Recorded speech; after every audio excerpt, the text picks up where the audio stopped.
محترم سامعین کرام، السلام علیکم ورحمۃ اللہ تعالی وبرکاتہ۔ الصلاۃ والسلام علیک یا رسول اللہ وعلی آلک واصحابک سیدی یا رسول اللہ صلی اللہ تعالی علیہ وسلم۔ سائل نے سوال کیا ہے کہ حضرت ہمارے نبی صلی اللہ تعالی علیہ وسلم جب دنیا سے ظاہری زندگی پوری کرنے کے بعد پردہ فرما گئے تو آپ کی نماز جنازہ کس نے پڑھائی؟ دیکھیے حضرات، کتب کی چھان بین سے یہ بات پتہ چلتی ہے کہ حضور صلی اللہ تعالی علیہ وسلم کی نماز جنازہ میں اختلاف ہے۔ کچھ لوگوں کا کہنا ہے کہ حضور صلی اللہ تعالی علیہ وسلم کی نماز جنازہ پڑھائی ہی نہیں گئی، اور کچھ کا کہنا ہے کہ حضور صلی اللہ تعالی علیہ وسلم کی نماز جنازہ حضرت صدیق اکبر رضی اللہ تعالیٰ عنہ نے پڑھائی۔ معاملہ کیا ہے، اس کی تطبیق کیسے کی جائے؟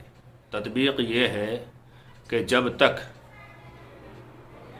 اختلاف رہا کس کو خلیفہ بنایا جائے، انتظام نہیں ہو پایا ولی کا، جب تک حضور صلی اللہ تعالی علیہ وسلم کا جنازہ مبارکہ رکھا رہا اور لوگ آتے صلاۃ و سلام پڑھتے اور چلے جاتے، فرشتے آتے صلاۃ و سلام پڑھتے چلے جاتے۔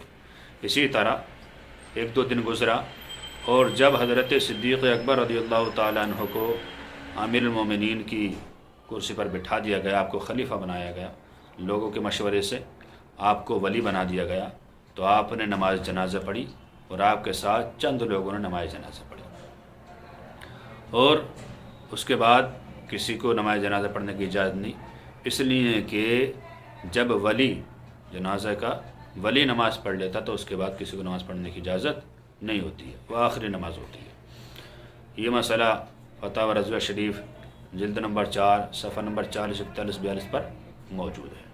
تفصیل کے ساتھ دیکھنا ہو تو مطالعہ کریں۔